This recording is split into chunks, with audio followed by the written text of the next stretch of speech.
It's nefarious, man. Like, the brain works in fucked up ways. The mind is one of the most deceiving, manipulative pieces of equipment, flesh, human bodies on earth. I never have trusted my brain. All of that weight lives in your head, and you are the decision maker. Psychology of Entrepreneurship. Hi, it's Ronsley. If this is your first volume, welcome.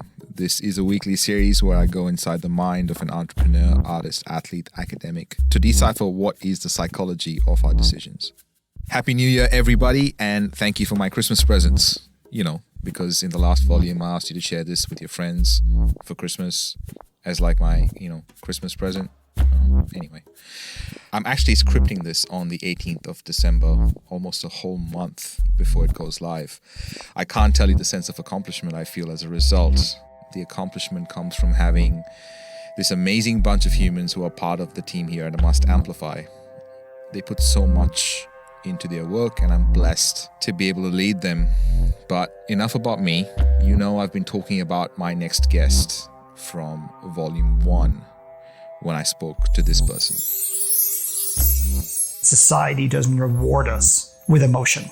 It rewards us based on intellect and what is perceived as to be successful. And a lot of us are focusing and obsessing about living in the now. I don't want to fucking live in the now if my now is shit. That was Philip McKinnon, and you remember how I interviewed Philip and attended his 2-day Brave Mind event? Well, at that event, I met... I'm Mike Brown, and I started an oil and gas company, which I am currently in the process of leaving to go do something else. He talks about oil and gas company, and you, if I've been lucky enough to have your ears since the beginning, might be thinking, Ronsley, dude, you never spoke about any oil and gas company person. Yeah, I didn't. You're right. But I did speak about interviewing a jet fighter pilot. I was a big reader when I was young, and I knew a couple things from an early age. One, I read Patriot Games by Tom Clancy when I was in 3rd grade, and so I wanted to be Jack Ryan. I wanted to go to the Naval Academy.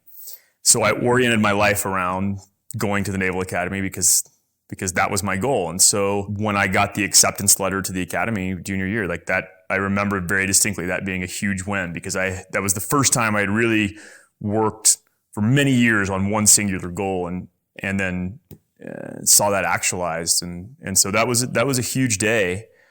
And then the other thing that I knew, I read Atlas Shrugged when I was 16, and I knew that I wanted to be an entrepreneur. I knew that someday I would start a company. And so those are the two things that I was really sure about.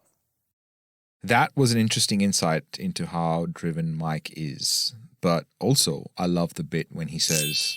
I remember very distinctly that being a huge win, because that was the first time I had really worked for many years on one singular goal and then saw that actualized. Do you remember when you worked on a singular goal and saw that goal actualize? I digress.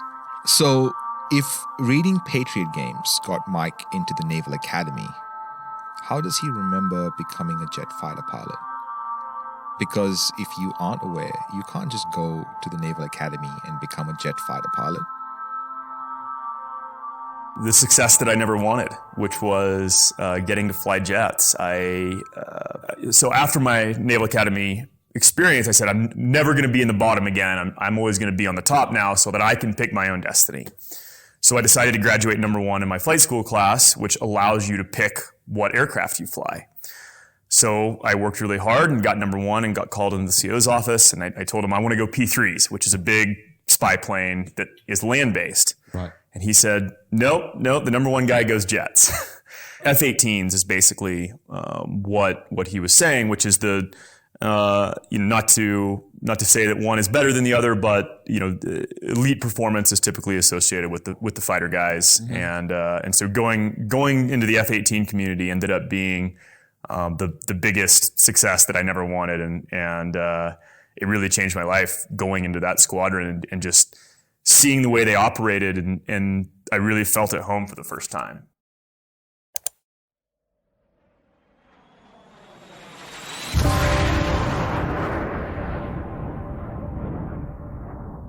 Your instructor is one of the finest pilots this program has ever produced.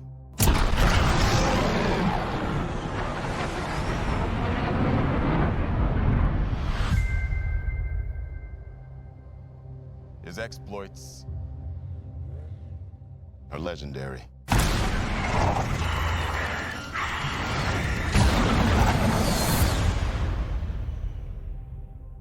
What he has to teach you may very well mean the difference between life and death.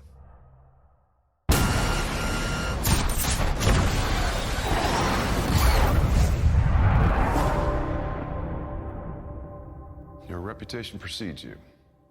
I have to admit, I wasn't expecting an invitation back. They're called orders, Maverick.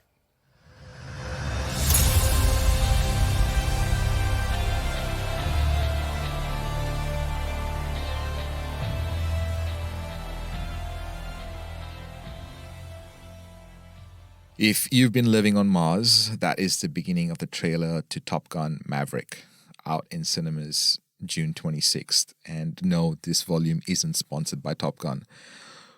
But if that does not excite you for the next 20 minutes of this volume, I'm sorry, I can't do much more than jet fighters. Even in the first minute of the Maverick trailer, it highlights orders. The orders. The orders make it hard for some people to function in. Actually, most people find it hard to do anything because they are ordered to do it. I got to the Naval Academy and I found out that it was not the right place for me, and that I had a really hard time following arbitrary rules that didn't make any sense. Now, that doesn't mean I'm just a rebel. If I can understand the rule, understand why it's in place, then I have no problem following it. But if it seems arbitrary, for whatever reason, that just becomes very difficult for me to follow those rules. So I raged against the man at the Naval Academy and took the hard way through, battling the powers that be, and realized that that's a losing battle. Ladies and gentlemen, do you know why that is a losing battle? Because there is a philosophy behind the rules. You have to be trained to take orders. The idea, the philosophy behind these rules at the Naval Academy is that you must learn to follow before you can lead. And I think that's true to some extent, but what are you following? Do you need to learn to blindly accept what's given to you by your superiors? I don't think so. I don't think that's learning leadership or followership. So I just have a problem with that philosophy in general. But I made it through by the skin of my teeth, and I managed to graduate, and that was another very happy day because it was another huge accomplishment, but B, I knew I would be free from those rules, and I was excited about the future. I remember being excited about something, thinking that I deserve it, walking into it with the I know it all attitude, and then getting a harsh reality check. Like when I used to have a job, it was a while ago, but I remember getting the job and feeling like I deserved it. Feeling like I had so much to contribute and that I was confident that I could help. Turned up on day one trying to look for problems to fix so that I could feel like I was contributing. It has happened to me more than once. I was metaphorically told to shut the fuck up, new guy. And if I removed my hurt ego out of the equation, I shouldn't have opened my mouth to begin with. So I had maybe a little bit of reversed imposter syndrome. I showed up to the squadron after 2.5 years of flight school and after 4 years of the Naval Academy, this huge battle. And I showed up, in my crisp white uniform, ready to go take on the world. And I really had this feeling like I have arrived. And I showed up to the squadron and walked up to the first person I saw and said, "Hey, I'm Mike Brown. I'm checking in today." And he just looked me right in the face and said, "Shut the fuck up, new guy." And I was taken aback. I was like, "Whoa, that's weird." And so I walked to the next person, and this was a female, and she looked at me and said the exact same thing: "Shut the fuck up, new guy." And they do that for a reason. It's because I had this attitude that I thought I'd made it, and I knew things, and I'm smart and funny, and I'm gonna come in here and change things. And you're not allowed to talk in a fighter squadron for the first 6 months unless you're asking a question. That's the rule. I don't want to hear your opinions. I don't want to hear how smart and funny you are. If you're asking a question, you can open your mouth. Otherwise, sit there and shut the fuck up. And that really bothered me at first. I was like, oh no, I'm back here in this Naval Academy arbitrary rule environment. But what I realized is you don't know what you don't know. And that was a really valuable lesson. After 3 or 4 months, I started realizing, I've got a lot to learn. And when the 6-month mark came and I was finally allowed to open my mouth, I realized that maybe I better shut the fuck up for another 6 months. If there is any imposter syndrome in that story, it's almost feeling like once you've done the training, you've made it. And so being humbled again and starting as a beginner and with a beginner's mind, I think was a really valuable tool. And then it allowed me to learn and be taught by these really incredible mentors and get the lesson without feeling like I don't belong, because I knew that I'd paid my dues. Did you know that company founders were 125% more successful if they had previously worked in a similar industry as their new companies? That is an insane lesson.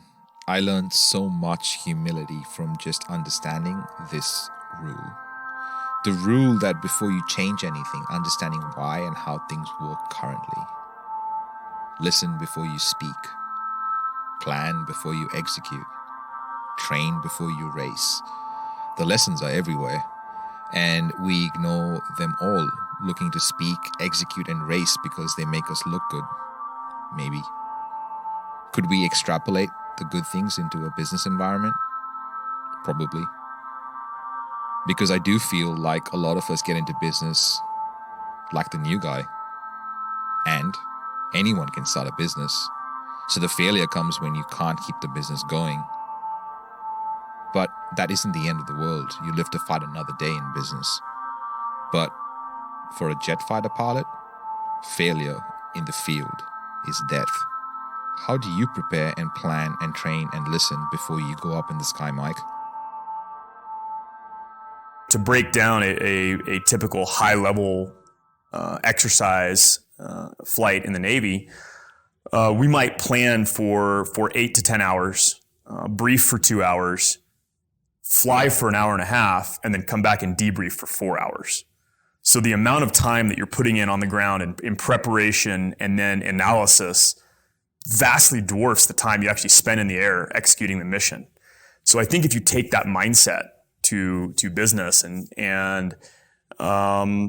so we spend an inordinate amount of time planning our strategies and strategizing and almost creating these if-then scenarios and really kind of deep diving the rabbit hole, because in the air, when you're fighting, you don't have time to think about what the next decision is going to be. It has to be muscle memory. It has to be so ingrained in your brain that your body just reacts immediately to counter whatever move your adversary implements. And we kind of think of the same way in executing a business. If we can say, hey, if A happens, then we're going to execute B. And if this happens, we're going to go this direction. And if you can really go down that rabbit hole and plan those things out in real time, you'll always know what to do. You'll always have a plan. And look, sometimes the plan has to go out the window, but generally, if you've thought through the scenarios beyond just a couple of steps, you show up and you just execute on a much different level. I know that I used to not think about the different scenarios because I was too scared to think about them even as being possibilities. But they are important. Again, Mike, could we actually implement this, and have you implemented this in your oil and gas company? Certainly there's a kinder, gentler way to do it. And in today's corporate culture, you might not have a lot of people work for you if you tell them to shut the fuck up when they come in the door. But what we've asked people to do in our organization is, hey, look, come here, and for the first 6 months, learn all of our processes. And if you don't like them, that's fine. Take notes on it and bring it to me after 6 months. What I don't want is you coming in and a month later be like, hey, I think I've got a better way to do this tracker. Fine. You may have the best way ever. But what I want you to do is really learn our process, and then if you still think that you've got a great solution, then bring it to them when you have an informed opinion, as opposed to just firing off the cuff. Because generally, these processes are in place for a reason, right? And the people that are more experienced than you put these into place because of something that happened, and you may not be privy to that. Once you gain that understanding and you say, no, I still think it's a better way, then it's going to be a genuinely great improvement, typically. And I want that feedback. I want to hear you, improve your processes, but I want it to be from an informed place. I love it. By the way, Mike has successfully exited his very successful and highly profitable oil and gas company since I spoke with him almost a year ago in Boulder, Colorado. When we come back, how does money affect our personalities? Not when we have no money, but when we have all the money we need.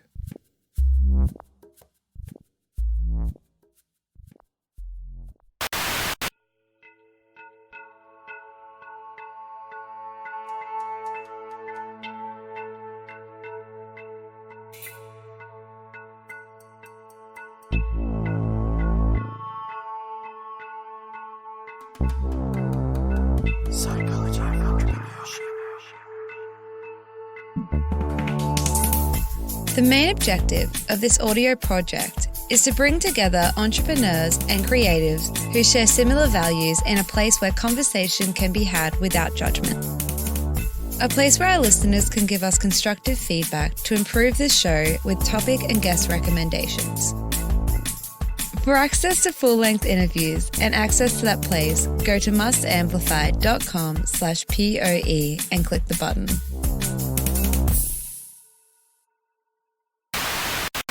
Before the break, reverse imposter syndrome, shut the fuck up, new guy, and extrapolating lessons from flight school.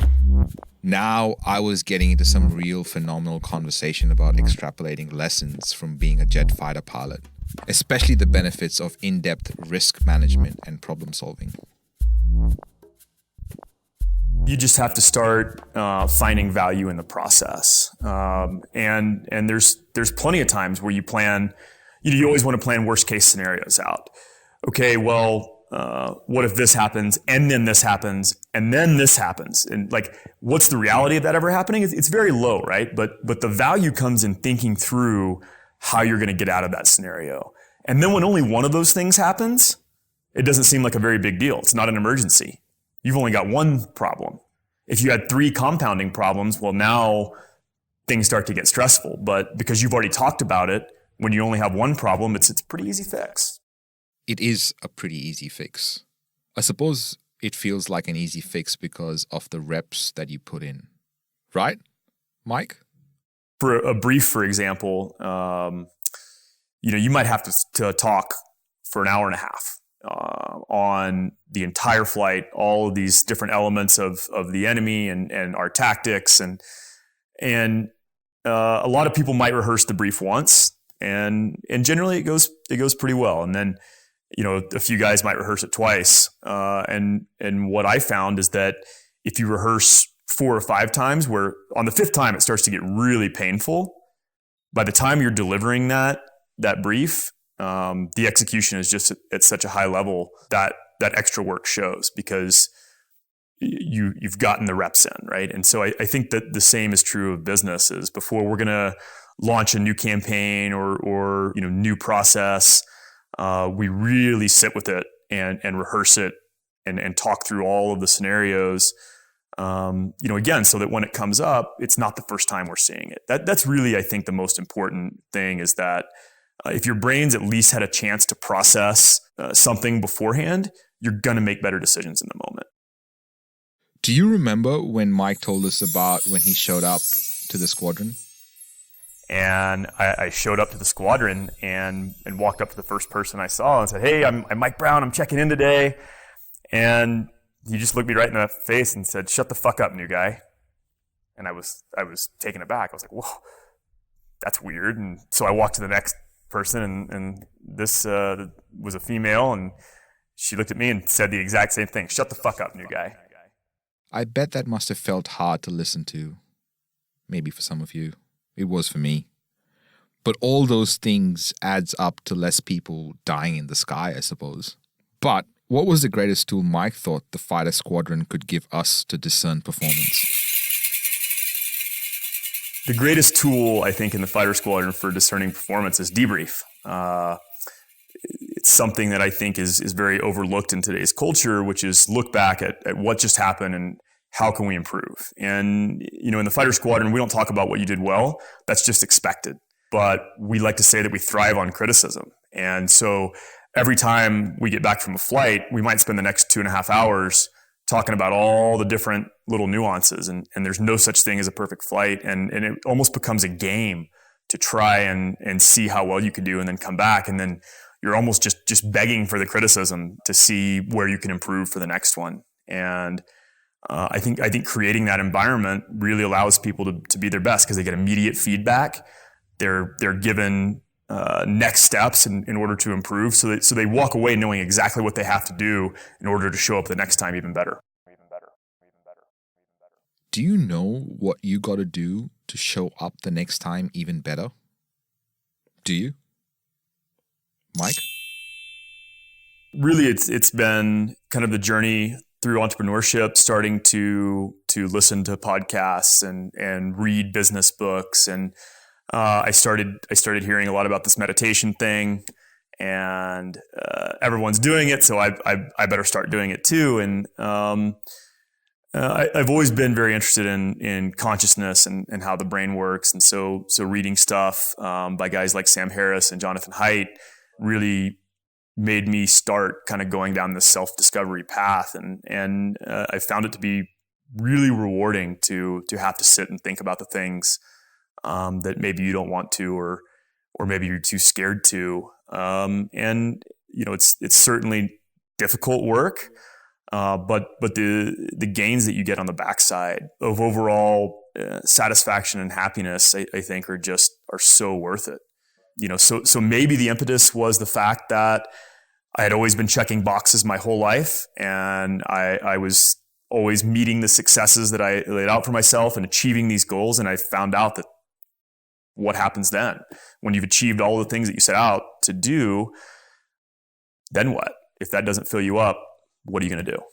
There was certainly a period of time where I was beating myself up, saying you have no right to not be satisfied. You have everything that you set out to do, and how dare you not be satisfied with everything that you have? And maybe satisfied is not the right word, but it was all of this stuff and all of this success was supposed to fill me up. And it turns out that it just created different problems, but it didn't fill the cup, right? And so the good news is that kind of allowed me to take a step back and get off the treadmill and say, okay, it's not going to be the next car. It's not going to be the next deal. It's not going to be the next metric in the business that makes me happy, because none of these first 5 did. So now saying, okay, well, I wanted to break 8 figures in revenue, and then we hit that. So is the next goal 9 figures? Well, if the 8-figure goal didn't do what I thought it was going to do, why would the next one? And I think some people never get off that train. And so I feel very fortunate that I kind of realized that setting more arbitrary goals wasn't going to fix whatever the hole was inside. Many successful CEOs and business leaders use meditation to increase clarity and creativeness. Among a range of positive benefits that can be achieved through this practice, meditation has also proven to be an effective way for leaders to cope with anxiety, stress, and anger, as well as build a better work environment. So here's the deal. Mike drives this insanely beautiful car and has a bunch of them. And here is what's really interesting. I see people interact with Mike before and after they know the car he drives. It's in the small comments that I notice. Like, hey Mike, did you rent a car to come see us? And they might seem like small jabs, but it's quite interesting to see how people react to the fact that Mike is really successful. I think he gets it so often that he just smiles through it. Money amplifies personalities. If someone was an asshole before they got money, it's really going to show up once they have the ability to do whatever they want. And conversely, if someone had a very generous heart before they achieve financial success, that's going to come out when they have those resources and in how they spend their money. And so, for me, money has always represented the ability to take care of the things that I care about. That's what I think the ultimate purpose of money is to be able to affect the things that matter to you. And so after achieving that degree of financial success, I had posters of cars on my wall and I wanted to buy cars and I did that for a little while. And again, kind of like the $1 million thing, it felt really, really good to buy a badass car for the first time and drive around. But the second one didn't feel any better. In fact, it just kind of became another thing. Everybody probably goes through this to some degree is, people that say, I would never want that stuff. Well, it's really pretty fucking fun to get to buy it, but it's very ephemeral. It's fleeting and it feels good only right in the moment. And almost immediately after, it just becomes the new standard, right? And that's this lifestyle creep that you hear about. And I was, and still am susceptible to that, of elevating that standard. Lifestyle creep. We all have it. Rochelle keeps me grounded because I'm a fool when it comes to spending money. What is your relationship with money? Have you ever considered looking at that? Mike? So I think that taking stock of your relationship to money, what I realize is that the negative side of money has been the ability to procrastinate. Money has been somewhat of a crutch for me I have traditionally done my best work under huge pressure. And at the beginning, when we started our company, I got down to $2,000 in my checking account. And that was the last bit of money I had in my name. And when the pressure was on, we got our first deal done. And that's been a pattern that we've seen show up in our business. And so I would almost have to create these high pressure situations for myself in order to elicit my best performance. Once I kind of got enough money, I couldn't create that situation anymore because nothing was ever so dire that I had to go in and perform. And so, that was a pattern that served me for a lot of years. It served me in the fighter squadron. It kept me alive. It served me in the beginning of our company because it elicited that high performance. But now that's a pattern that's not serving me because trying to create dire situations in order to perform is not a pattern that I need to put myself through going forward. So having to relearn how to create those work habits has been a huge challenge. Speaking of relationships towards money, do you remember when David Meltzer said this in Volume 5? I used to attach everything to an end to happiness. When I'm rich, I'll be happy. When first $1 million, when I buy my Ferrari, I'll be happy. When I buy my motorhome, I'll be happy. When I buy my mom's house, I'll be happy. When I get married, I'll be happy. When I have my children, when they graduate high school, I'll be... No, not anymore. It's, to me, I am happy on the pursuit of my potential. So maybe you might be thinking, wait, if he's so successful, why take a break? The first reason is that I feel like that we've achieved all the goals that we wanted to with this particular company. And I promised myself that when we started it, I promised that once I hit a certain number that I would retire and take a break and travel the world for a while. And that number came and went, and we never did it. And so some of the clarity that I received this weekend was that I need to take that break. This bit here, for me, is the best learning from the whole conversation. It is about cadence.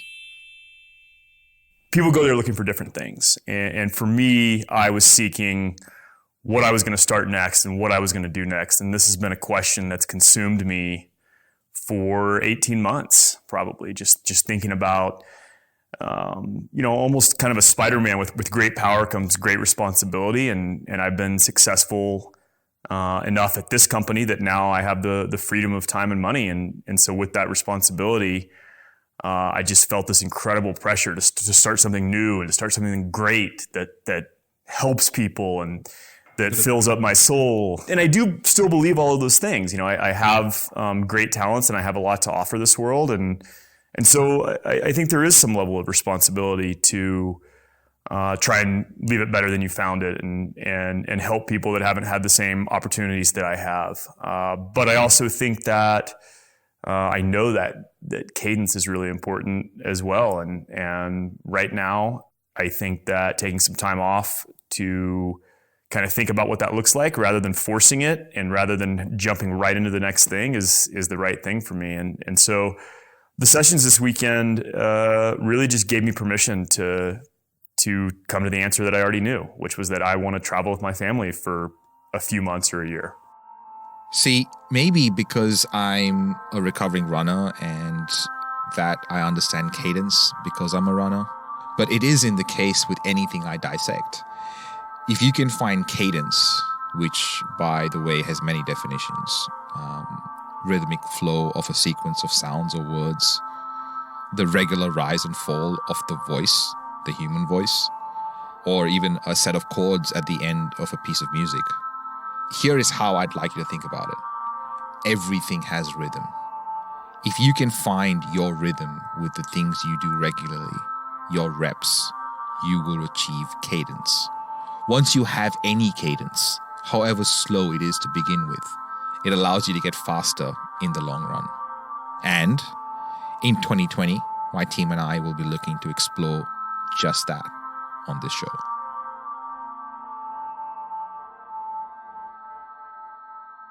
Psychology of Entrepreneurship. Coming up on the Psychology of Entrepreneurship. Who's working for us? What's their why? What's our why? Why are we actually doing this? You have to understand through multiple conversations from multiple directions to understand what is fair. Anyone doing any business, creating anything, if you get hit with some resistance, which you will, and you fold, then you already know. You don't have the deepest why that you need. So take that on.